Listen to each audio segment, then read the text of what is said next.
So we're live on YouTube now. Coral, can you let us know when we're ready? I think that means we can go. Mickey. So good afternoon or good morning, depending on where you're joining us from. I'm here in the DFW area, so it's currently noon here. My name is Mickey Washburn, and I'm currently a third-year assistant professor at the University of Texas at Arlington School of Social Work, where my research focuses on increasing health equity by improving the effectiveness of and access to evidence-based treatment for individuals with mental health and substance use concerns. Really excited for this important and timely presentation today.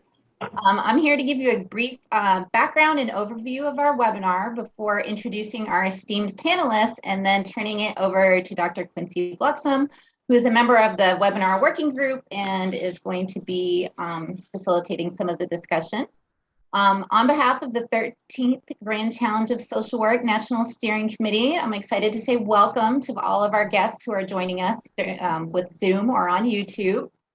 Now, today's webinar is the fifth in a part of 7 series dedicated to the 13th Grand Challenge of Social Work, which is to eliminate racism. Because this is the newest of the Grand Challenges with a focus on the urgent crisis of racism in society, the National Webinar Working Group has organized this series to highlight why eliminating racism should be a lens from which to view each of the other 12 Grand Challenges. So we had the series launch in June with our esteemed speaker, Dr. Patricia Reed Merritt, who gave us a strong charge to continue this work no matter the challenges ahead. And the second webinar focused on the grand challenges of promoting smart decarceration and achieve equal opportunity and justice. We're excited to hear from experts on the ground in Harris County, Ohio, as they work to eliminate racism in these 2 areas of the grand challenges.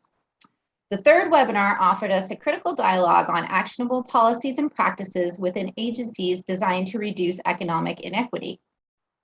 Last month, the fourth webinar gave us a perspective on the importance of elevating the voices of individuals experiencing homelessness. Now, today, we're excited to be leaning into the grand challenge of creating social responses for a changing environment and harnessing technology for the social good. We hope that today you'll get a snapshot of tangible examples of how we can eliminate racism in these grand challenge areas. We've asked you in the previous webinar, and we're going to ask you again today, to first let us commit to listening first and then engaging with one another for what we hope will be an instructive session. Of course, there's just a few housekeeping notes to ensure everyone has the best experience.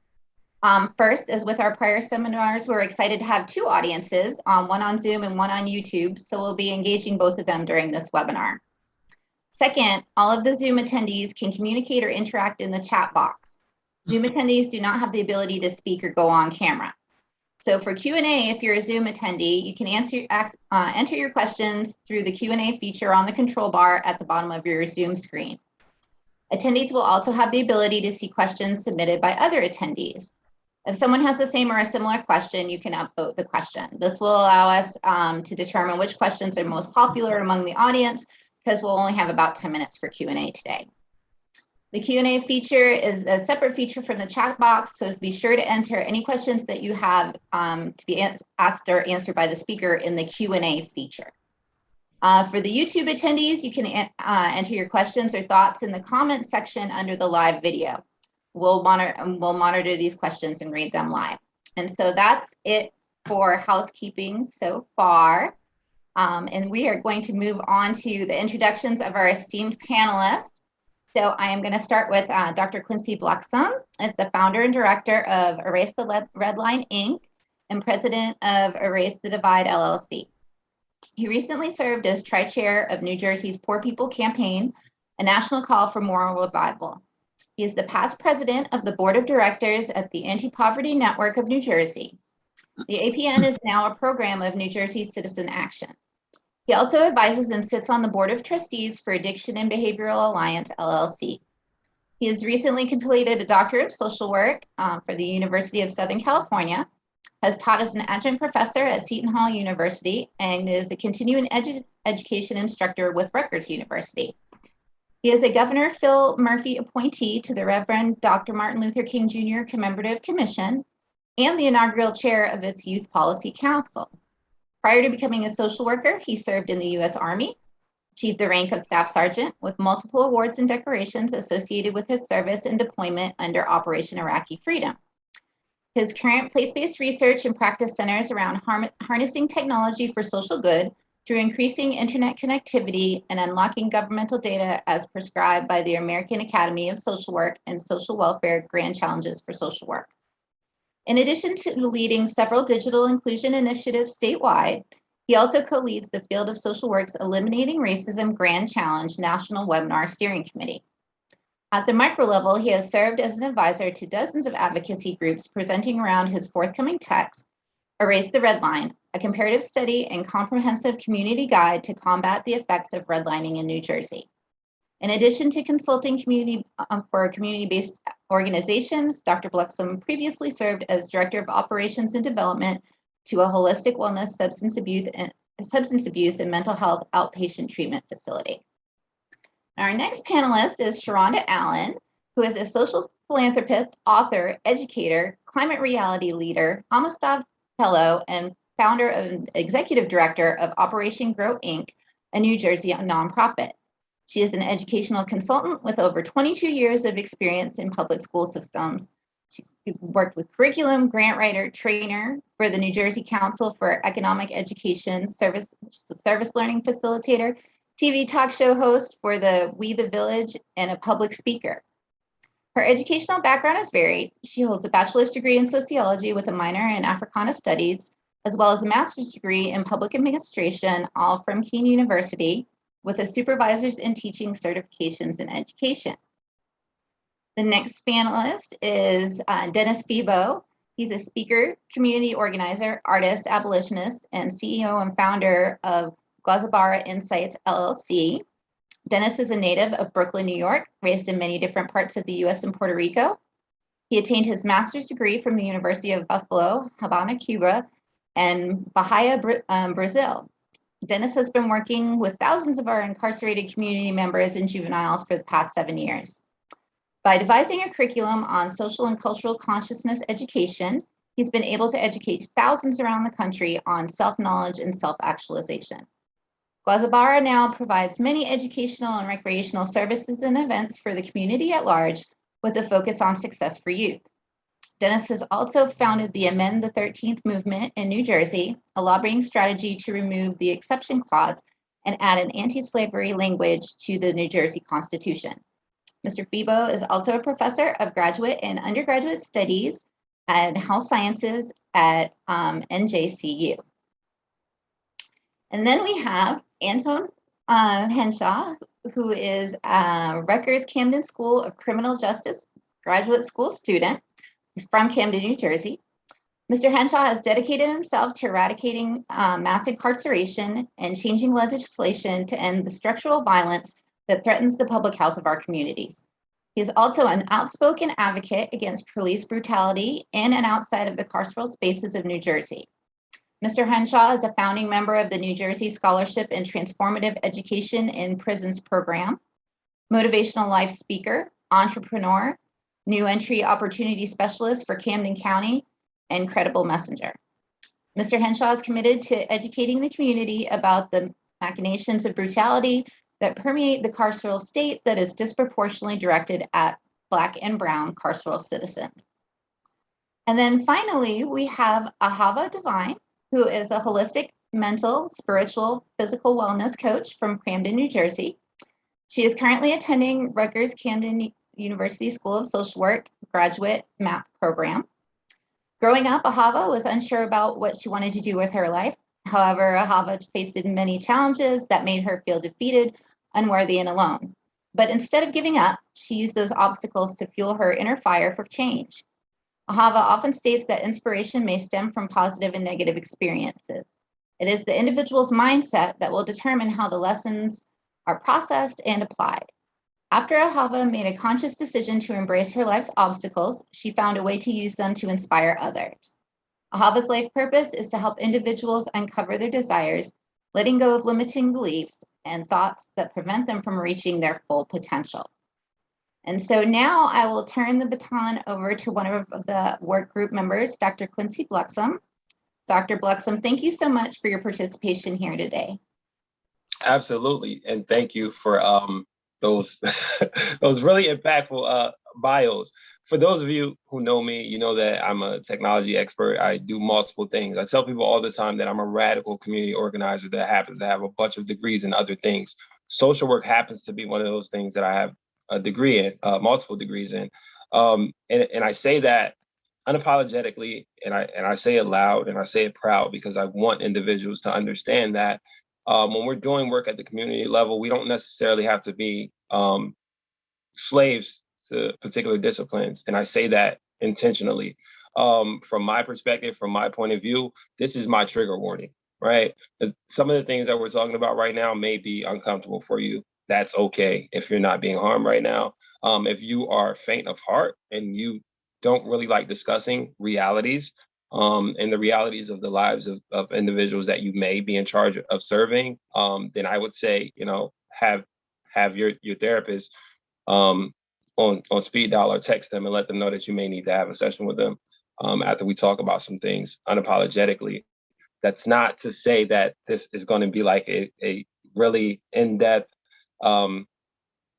conversation about some things, because we don't have time to talk about everything and all the issues that we deal with on a daily basis, or the things that we have to go through in order to, direct equity into concentrated areas of poverty in the work that we do. So I can personally vouch for everyone that's on this call right now, because I've worked with them all. There's a mix of mentees and apprentices and people that I've taught with, people that I've taught, people that I've learned from.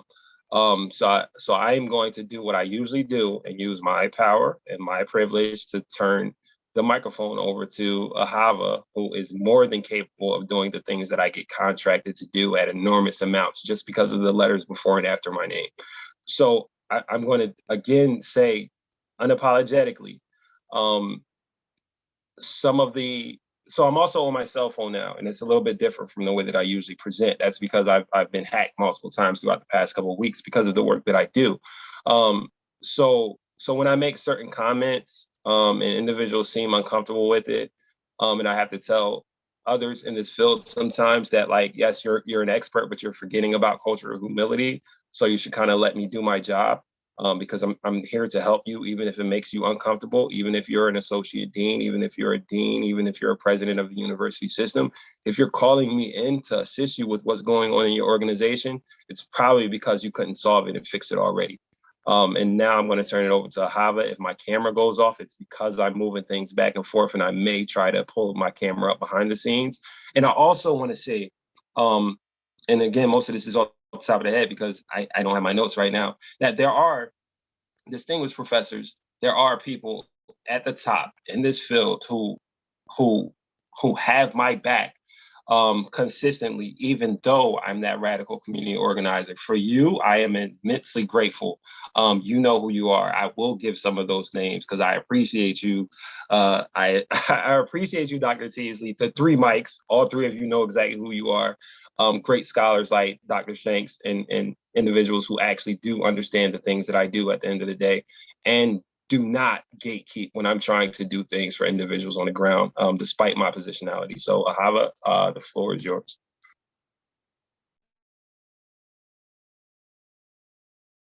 And you're on mute. Thank you for that. Greetings, everyone. My name is Ahava, and I want to thank you for that introduction, Dr. Q. Today, I will be your host and leading this conversation. And I would like to start this conversation off with speaking to Ms. Allen. So sometimes when we talk about sustainable development goals, they could seem so large, they are almost impossible to tackle. Your work is, as I understand, is directly linked to the sustainable development goals. What are the sustainable development goals that you focus on, and how are they important for the conversation today? Well, I'll say that I focus on all of them interchangeably. The one that I am most active with is number 13, climate action. And with climate action, we're in a climate emergency. And Mission 2030 which, kind of came out in like 2016, where we want to make sure that we at least are trying to work on the 17 United Nations Sustainable Development Goals. We need to be doing things that will help to preserve our environment and preserve humanity and animal life. So one thing for me with the young people, with the environment, I teach them to be stewards of the environment, of nature, to understand that their behavior and their activities impact everything. It's like that butterfly effect. I talk to them about that, and how that one little action, that one little flutter could change the direction of the wind, that could change something someplace else, and cause a major catastrophe. So we have to step lightly on things. We have to make sure we don't litter, keep our communities clean, be aware of the toxins and the pollutants that are coming out of these different factories and smokestacks. But also in doing those things, it helps with economic prosperity, so that we are not going hungry and we're not poor, and that we are getting into these green jobs that will help to mitigate climate change and the destruction of the environment. So everything goes together. When we're looking at the Green Amendment and the Green New Deal, we want to create great infrastructure that is not going to destroy the environment, like focusing on electric vehicles and things of that nature. So I focus on all of them all together, because it's difficult to do one without the other. And when you do right by the climate, you can improve animal life and life on land and those things like SDG 14 and 15. So, for me, they all go together. And in my organization with my Youth Advisory Council, I let them know, like, hey, check it off. We're doing all of them. They're like, yeah, we do everything. So the ages that I serve are ages 14 to 25. So what I'm able to do with the high school level youth is to help them to earn their 40 hours of graduation required community service. So we do so much: food pantries, Extinction Rebellion, climate protest, growing food, giving food away, feeding people, hydroponics, aquaponics, a lot of great activities that get their minds off of the regular things in the hood to focus on things that are going to be more sustainable, help them with their career choices, and help them to understand what they could possibly major in college besides being a doctor, a lawyer, or a nurse, or other traditional things. Thank you so much, Ms. Allen. We really appreciate what you do and how hard you are working in the communities that you serve. My next question for Mr. Fabo. Recently, I came across your TED Talk, and you spoke about science and economics of our skin. Can you talk more about that and how an awareness of that idea can impact our work? Amen. Thank you for that question. So, in the world of academia, we speak of concepts in a very abstract manner, and race is one of those concepts, right? My goal in doing the work on the ground is we have to take things that are ideas and we have to make them concrete and into practice. And when we're looking at the construct of race, outside of talking about the construct, how does race precipitate as an actual construct in front of us? Who creates the categorizations of the boxes that we check, right? And when we're looking at it from a national perspective, we know that's the federal government and the US Census.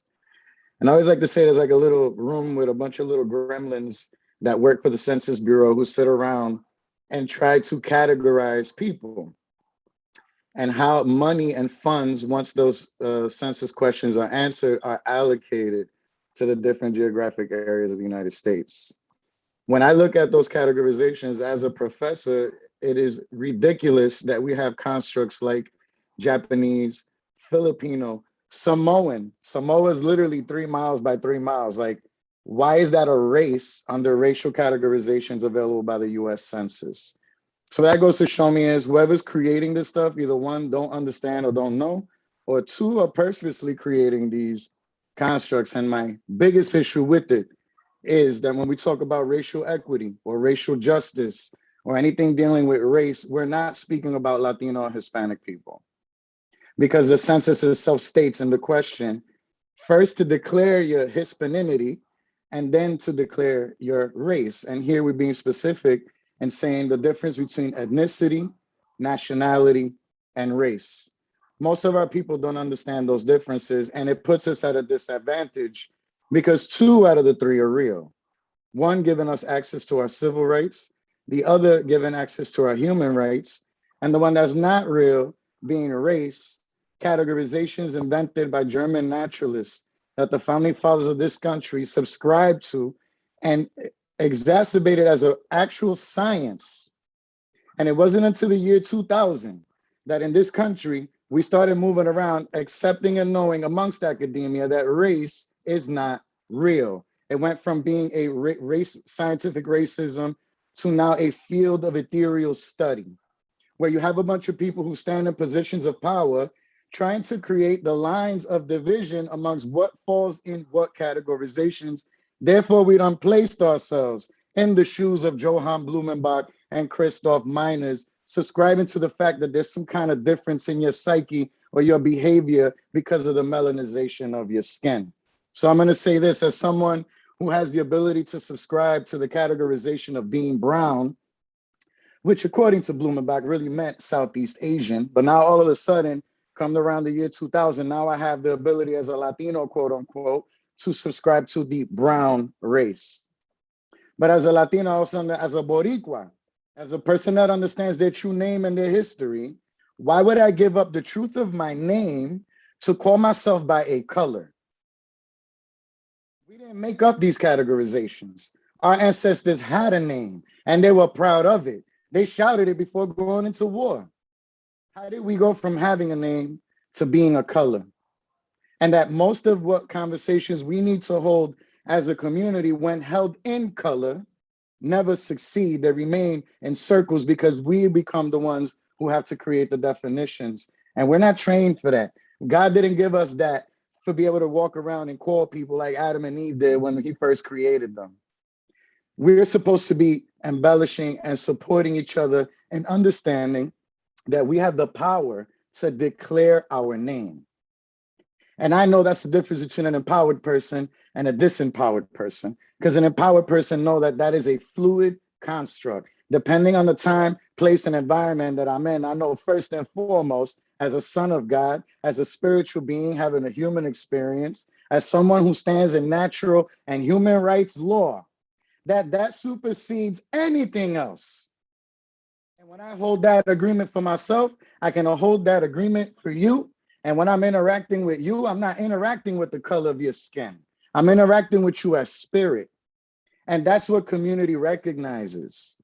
If we don't come to them that way, they won't see us, right? So for me to say that we need to eliminate racism, we need to eliminate race from our minds and our hearts, because that's not our name. Thank you so much, Mr. Fable. You are absolutely correct. That was very powerful. So my next question is for Mr. Henshaw. For many of us here, we see the clear connection between public safety and public health, but that connection may be more challenging to make for others. Mr. Henshaw, can you tell us about your work and how you connect public safety as a public health issue? Well, for me, I'm a juvenile lifer. I'm a slave to the state of New Jersey for the rest of my life. I served 100% of a 30-year sentence for a crime that occurred in 1988. I was released in 2018, and I met a lot of these wonderful people that is a part of our cohort upon my release from, quote unquote, the plantation. But I left the plantation for the convict leasing system that currently exists right now, that is so-called parole, right? I'm being leased out. They're still making money off my body. They're still profiting off of a crime from 1988. So the thing is that we've been duped into thinking that all of this is in the interest of public safety. And then being in the work and the things that I've been able to do while incarcerated and when I came home was to flip everything on its head. Every fight that I've ever won inside the carceral space was changing the dynamic from a public safety argument to a public health argument. And everything that we were able to accomplish over my 30 years of incarceration was because we had wonderful professors like a lot of you guys that are on this call come inside the carceral space and began to teach, and then also be taught to be able to understand the plight in which we're struggling against. It really wasn't about safety at all, because when you look at crime in itself, it only occurs when people are unsafe, right? Because they're not safe. And there was a lack of investment in public health infrastructure in the communities from which we come from. So when you talk about the disinvestment in Black and brown communities from the deindustrialization and the transformation into the information age, and as they began to do this, I can use my city for an example, Camden. The biggest employer was Campbell Soup. When Campbell Soup decided to take its main factory out of here, all we had was welfare and a drug trade. And then the next thing they did was they built a prison here, because you had to do something with these people, right? For those that didn't want to lay down or be the underwriter of their own oppression, there had to be a place created for them. And if you know anything about New Jersey, in Southern New Jersey, like if you just look at it from the stratosphere of the North and the South from back in the day, Southern New Jersey holds 65% of the state's prisoners, which the DOC called the state's trash. We weren't people, we're slaves. And the way they do it is that they spent at that time $1 billion for 32,000 people. So if it was about public safety and it was working, then why do we have such a high recidivism rate, right? Why did there need to be an increase in if locking people up for an inordinate amount of time, if it was working, then why need to increase the penalties? Why increase money and funding for police and the way my city is surveilled and policed? We have one of the largest police force for the lowest amount of people. So we're policed in Camden City the way they police and surveil Iraq. The same tactics that are used overseas are used right here in the city of Camden. I have to tell people, like, you don't hear that. And they're like, what are you talking about? I said, you don't hear the drone over top of us? And they're like, what are you talking about? But this is what we're paying for. Right? We're paying for, these things are supposed to bring us safety. So right now in the state of New Jersey, we have less than 12,000 people that are currently incarcerated. I told you at the height of mass incarceration in the state of New Jersey, it was 32,000. Why are we still paying $1 billion for 12,000 that we were paying for 32,000 if it was about safety? So what my organization, Transformative Justice Initiative, what we sought to do was to come out and raise awareness in our community about saying, like, when you saw a decrease in education, you saw an increase in spending towards mass incarceration, but you didn't see it as that because they had you believing that you were going to be safe, when the defunding of your education was what was actually making you unsafe. Right? There was the lack of investment in the public health infrastructure that was underwriting the oppression that we see right now. And we're sitting inside of these carceral spaces and we're watching all of this stuff happening. It's making you, what it says, defunding of your education was actually making you unsafe. Exactly. So as we begin to unpack this stuff, you know, we begin to talk about, you know, why do people commit crimes? It's an age-old question. You know, if we go back to the father of criminology, I'm a criminologist, you know, Lombroso, like you got it wrong, right? That may have what was happening in Europe at the time and how you saw it, but that had nothing to do with the inner cities of Newark, Camden, Trenton, or anywhere else where you have Black and brown bodies concentrated. right? It was the lack of public health funding. So when you took out all the leagues, you took out all the after school programs, you took out all the things that were building the CEDAR program for jobs and stuff like that. You began to defund those things. What they already knew what was going to happen, because down there was a shift from that industrial age to this information age that you knew that you couldn't bring a lot of people with you, especially Black and brown, because you knew that the education aptitude was going to begin to be changing. And when that changed, now where are you going to put these people? So you started making contracts with private prisons and prison industries to say that we're about to fund you, right? And we're about to man you. So when you look at currently, they have an agreement, an overt agreement to keep their prisons 97% full around the country. Not just in Jersey, all over the country. So if you can spend, we hear Obama talked about 80 billion to incarcerate, right? Now, we know for the last 50 years, this has been a failed attempt, right? But it's been a way of, when we connected to what Dennis is doing and what we work on Amendment 13th, it's just a transition to maintaining the slave system of old. So when I come home, I'm looking, my brothers and sisters are looking, and we're in the community, and we like, nah.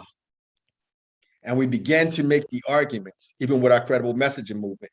An investment in us is an investment in the public health of our community, right? No community can be safe before it's healthy. I don't care where you go. Health comes first. I've never seen a sick person, right, that wasn't safe, right? That remained that way forever. So in my mind, I'm looking at it like, so if we get them healthy first, by virtue of their health, they'll be safe. So I look at Cherry Hill, that's right 5 minutes away from where I live. I look at all the parks. I look at all the libraries. I look at all the infrastructure that kids that didn't grow up like me have. All the institutions that are funded through their tax dollars. 65% of our base is nonprofit in this city. So what does that mean? Where are we getting money from? So that funding and the way they do it and the way TJI, Transformative Justice Initiative, goes about, we go everywhere and we sit down at tables, and even if they don't let us in, we sit at our table and our chairs next to them and be like, yeah, we here. You threw me away. I don't care.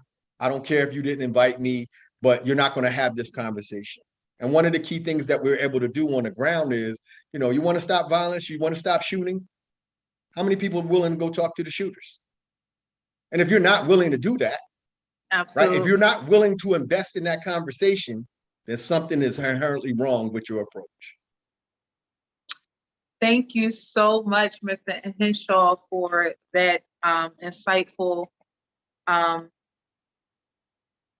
talk about the public safety and how it is connected to public health issues. So my next question is for Dr. Q. You work within multiple grant challenges at the federal level.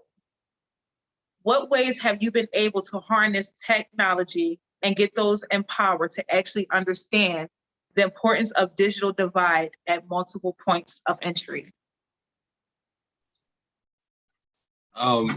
So for me, it depends on the work. It depends on the activity. It depends on the day. It depends on what table I'm sitting at, what table I'm setting, that people don't realize that I'm actually the one who set, and what funding I'm steering to concentrate areas of poverty.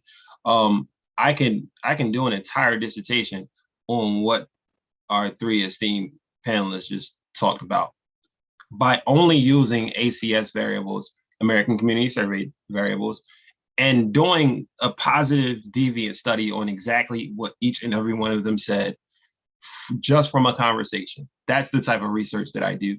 And I can translate it upstream and downstream. So when we're talking about all these big buzzwords that people are using in their grant writing and and funders. I'm also the one that advises the funders, some of the funders, because I don't want to make it seem like I'm that guy, but advising the funders on what they're even trying to get done in the first place. I have a really interesting story where I got into education to learn more about the educational system. I didn't get in the educational system to get the degrees and the letters before and after my name like everyone else.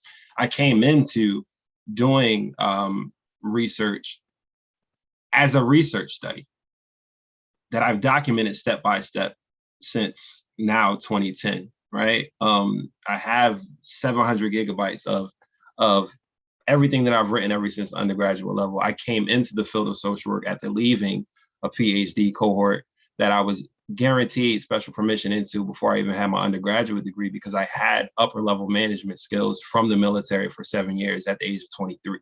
That's what most people don't know, can't understand, and don't recognize when we have different conversations when they, and this is kind of like a little shot at scholarship from an academic point of view, where you want me to, sit at a table, go to a bunch of meetings to talk about what I'm going to write between us as academics when I'm already doing it on the ground and getting paid handsomely for, and then transferring that equity down to community, right? Because again, I have the nonprofit on one side, with now expanding with 4 smaller nonprofits rolling under my nonprofit, but I'm also a social impact investor, right? Because I'm also an expert in business, and I'm also an expert in benefit corporations. And I've been teaching that since 2014, before I even knew there was a macro practice in social work, right? So how do you do it? How do I bridge that gap? By saying that if we're going to talk about harnessing technology for social good, let's first take a break. Let's take a pause and realize that social work is not the expert in that. You may be able to get some expertise, but the experts in it is kind of like ICT and information communication technology, right? The experts are literally like the FCC and those national institutes that you kind of fall under as a professional social work. You're, and this is going to sound really harsh for me to say it this way, but you're one cog in the machine of millions, period. Your expertise is given to you by the profession in which you work. That's your domain. That's where all your power lies, if you allow it to. When you're gatekeeping from individuals who can do things outside of your system, you're actually costing yourself money. I'll give a really succinct example of me doing my doctoral studies while also consulting the FCC to transfer billions of dollars down to concentrated areas of poverty, and me being told that I couldn't do certain things because my doctorate program couldn't measure it in time for me to graduate. Now let's use real numbers, right? If we have upwards of 650,000 social works in the nation, and they start working on the digital divide, even if they just get like 10 of their clients hooked up with technology, then you're making a huge cut in the digital divide nationwide, but not if you can't see that digital divide as a social work issue and you only see it as a social problem. So there's different ways that you can explain the digital divide. I make it kind of simple, and I say there's a technology continuum. Yes, this is a term that's coined in my dissertation that's locked, and it's embargoed through my library because the field didn't want to play nice, so I didn't want to play nice. So you can see it when I decided to release it. So the digital divide is a continuum, right? So at the low end of the continuum, you have individuals with no technology, no access, no availability of internet services. At the high end of the spectrum, you have your Googles, your all those other places just in the United States, right? Every single person on this call can be upskilled and fit somewhere on that continuum, which means that there's funding available for every single person on this call and every single person that you know, only if you look at it that way. So the digital divide, and from a nerdy sense, would be the lack of availability of resources and technology and internet access. A level below that would actually be access if we're looking at like a tri-tier. And then a level below that would be adoption rates. And then that adoption can be broken down into a bunch of different variables, just like all the variables that we just discussed here, right? So yes, to look at it as a clinician, you can say, are my mental health resources available for that particular community? if they are available, can they access the resources that are available? If they can access the resources that are available, do they have the tools, competence, knowledge, and ability to actually adopt and to access those clinical services? It's the exact same thing with technology, but it's just convoluted. And again, Dr. King talked about technology back in his time. Black Panther Party added technology and the means of production to their 10-point plan for a reason.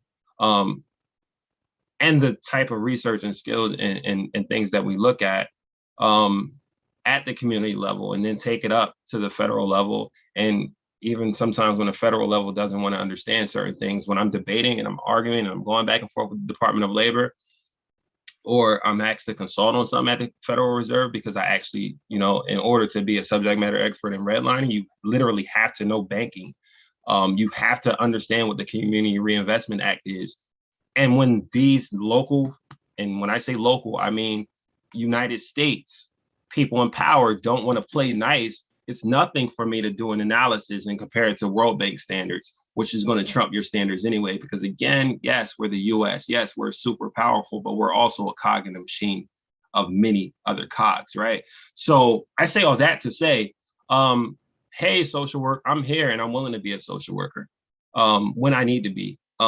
With certain things, I won't accept my license. Why? Because I can't accept licensure and give my autonomy to a board that's racist. Oftentimes, we can have a conversation about that as well, because I understand the context in which many of these systems were built.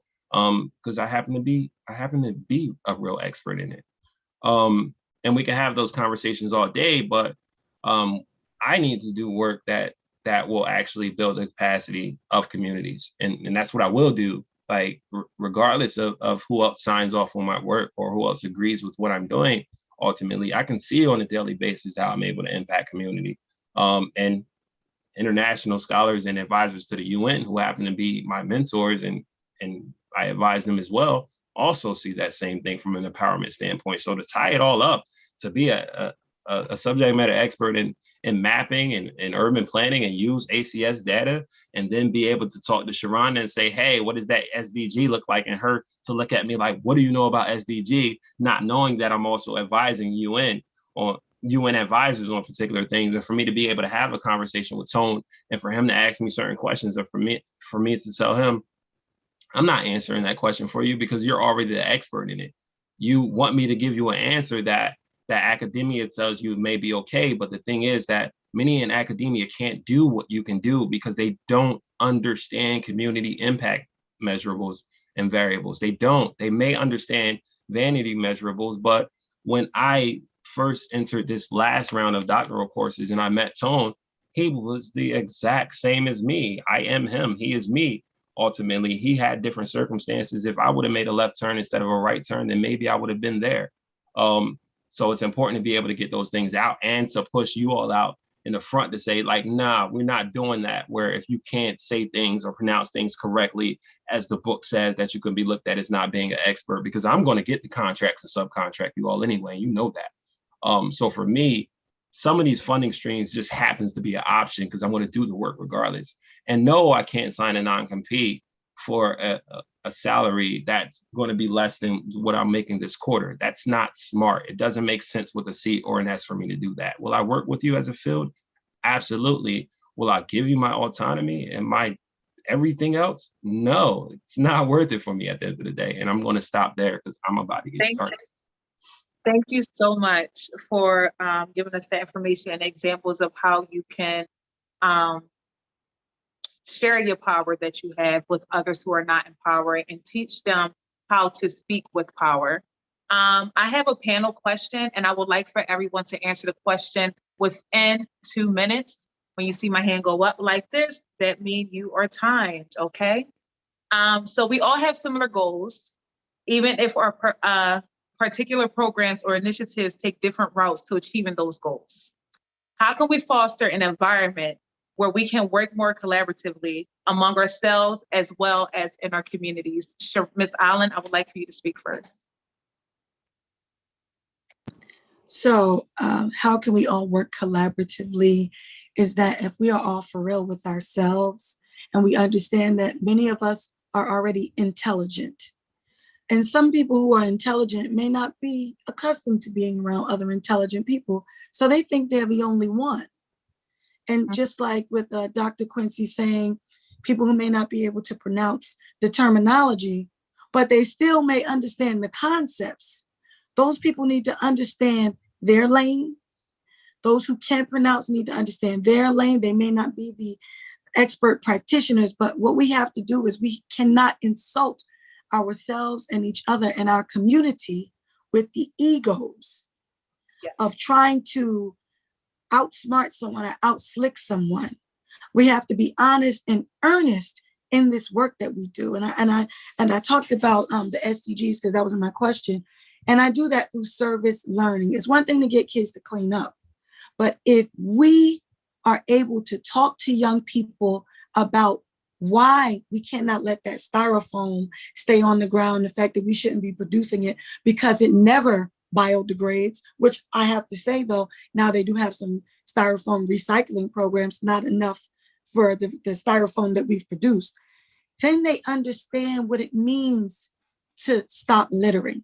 They understand how to upcycle, reduce, reuse, recycle. And they understand their impact on the environment. When we bring it to them in that service learning perspective, not just, hey, do it, but the depths of why we do it for the sustainability. Because like in my organization, we do human, economic, social, and environmental sustainability. I don't say for the Black community, but the bottom line is that we need sustainability because many of us are in survival mode. Thank you so much for that, Ms. Allen. You are just in time. Yes, Mr. Fabo, would you like me to repeat the question or did you hear the question? No, I got it. Okay. You know, I've worked with thousands of people behind bars. And, you know, I've heard as many stories as I can hear. And for myself to be immersed and understand the mental shortcomings that our people have, right? And how a lot of it isn't even our fault. One big one I give as an example is people understanding the difference between school and education. We're told to go to school to get an education, and then we go to a school, for example, here in Jersey City, Lincoln High School has a 6% math proficiency rate. That means that of 100 kids, only 6 are going to walk out understanding the math concepts they need to understand. But now nobody explains to those kids that education ain't in that building, right? And because we've been taught to marry the two constructs, now all of a sudden we go into a school and now do you want an education? And people say, nah, I don't want that, right? So we tend to kind of like declaring the opposite, right? I only hear in our inner cities, do we hear things like, college is an option. College is not for everyone. But then when I go to rich neighborhoods, that's not a question. You're the same way you were going to high school, you're going to college. There's no question about it. Why is it an option for us and not for them? And why is it that we continue to push the narrative that we're not there enough? Then we get older and we're being told things like IRS, taxes, incorporation, business, and people go, because it seems so intimidating. But when you really like break it open, you take your time and you start reading the documents, you can understand what they're saying, right? So stop like us resigning, right? And we also talk about how the corporate structures we live around go in our communities and they brain drain. They go in our communities and they talent drain, right? And now we don't have people who should have been their own business owners, should have been maneuvering in their own means and ways, but now all of a sudden are being absorbed into. And then when you look at the nonprofit structure and the people on the board, they don't look like you. Yeah. And this is the majority of it, right? So at the end of the day, constant education. And for those of us that were able to take some of it, to pass it along. And I think that's the way we'll get there. Absolutely. Okay, so I'm going to repeat the question again. How can we foster an environment where we can work more collaboratively among ourselves as well as in our communities? Mr. Henshaw? Well, the word you just used was how to collaborate. The biggest problem is that what I'm finding on the ground and what I'm finding in higher education institutions or the gatekeepers is they don't know how to collaborate.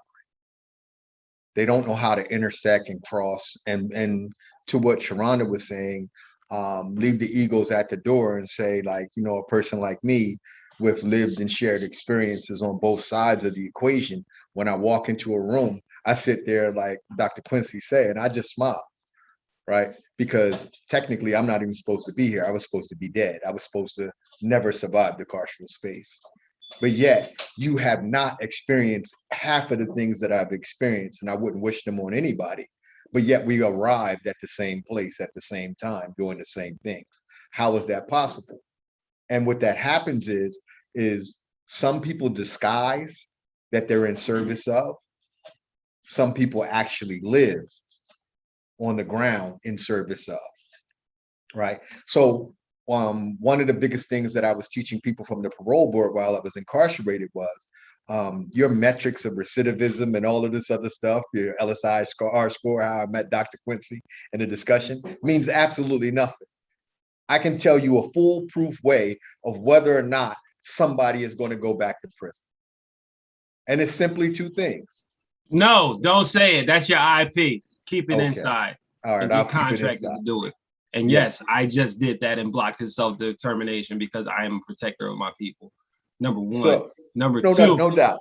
the way No that we doubt. do it is this, and we jailbreak universities when we have the capacity to actually do these things on the ground, and we don't have to brain drain our jurisdictions, municipalities, and concentrated areas of poverty because the expertise is already there and already has connections with the places outside that seem really shiny until you get there and realize that it's just as oppressive as every other place, because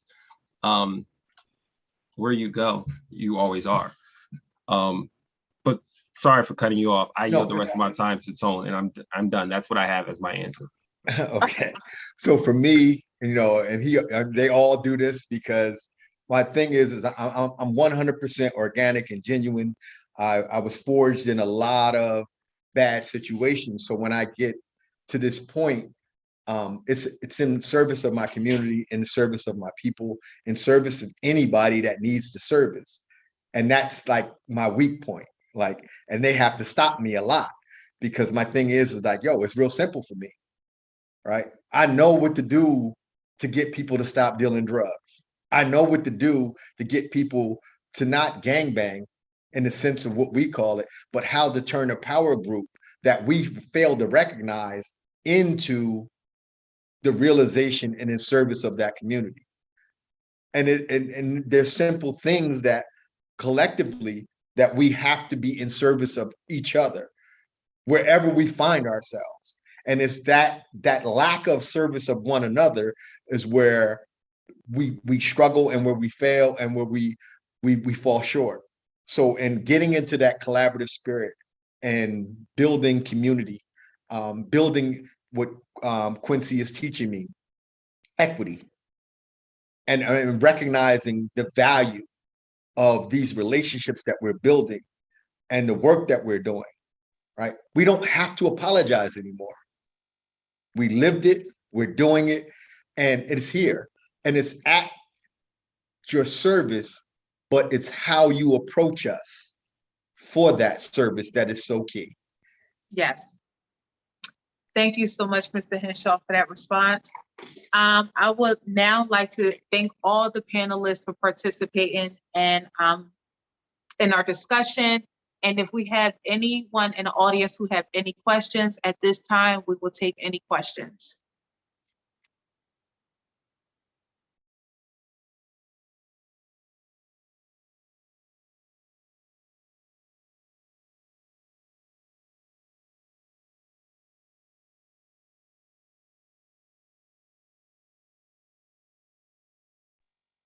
I cannot actually see the questions, so I would like to ask someone who can actually see the questions that are in the chat or that are on YouTube to ask the panelists anything that they would like to ask. Hi, Ahava. Thank you so much. You're This is Jandel. I don't see any questions. And I checked with our communication staff, Miss Coral Simpkins, and she said there's nothing on YouTube. So Dr. QB is always great about sharing his contacts for folks that want to ask questions as they come up. But we're actually at 4 minutes. So I think, I was the one asking questions throughout, right?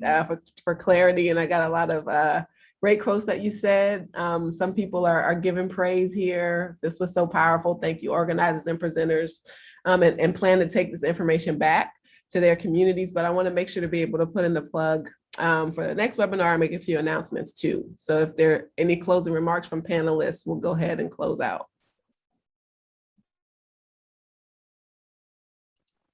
I'll just say thank you all for joining. Keep coming back, keep coming back, keep coming back. And that's all I have. And that's all I have for the rest of this. I just want to say thank you for the invitation here. And I want us to remember that we can do self-reparations.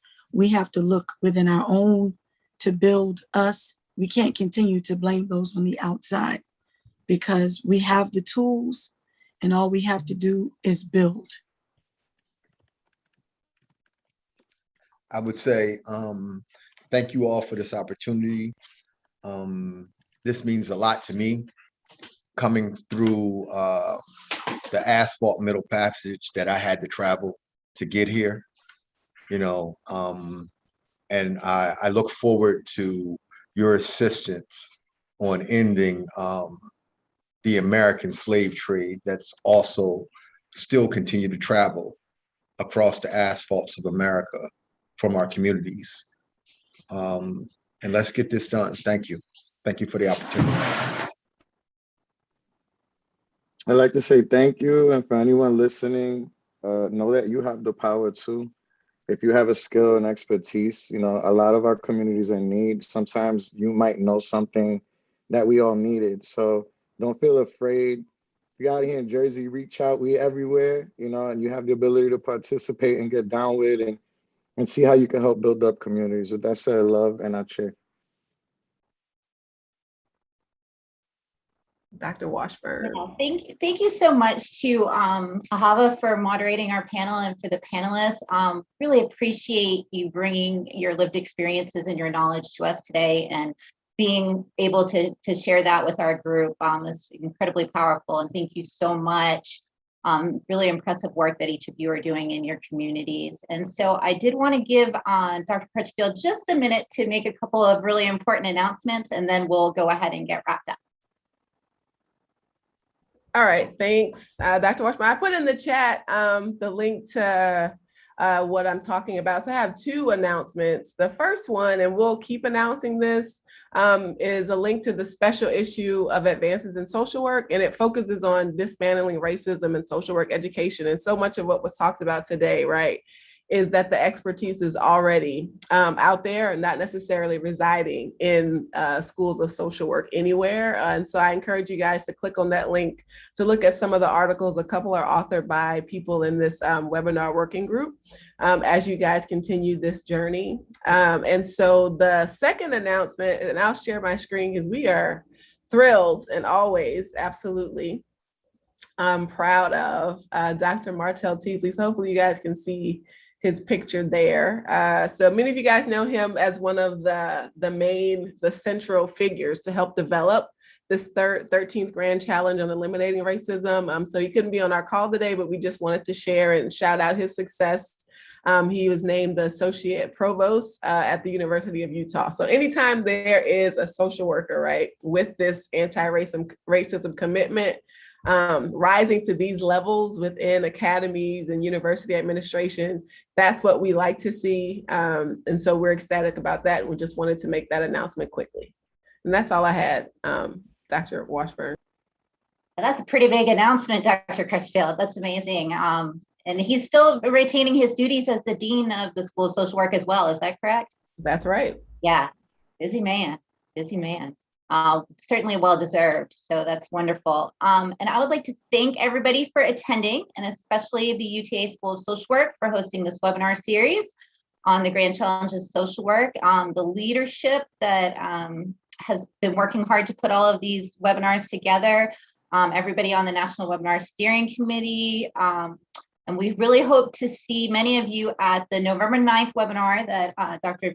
Crutchfield had referenced, which focuses on closing the health gap and advancing long and productive lives. There's going to be webinars in November and in December. We hope that you come back and join us for subsequent offerings on this, probably the most important of the 13 brand challenges. Thank you so much for joining us today. Thank you. And the registration for the next webinar while you're on is already in the chat as well. And if you missed any of the other webinars, there are recordings at the link that Kira Silk has shared. So thank you all so much.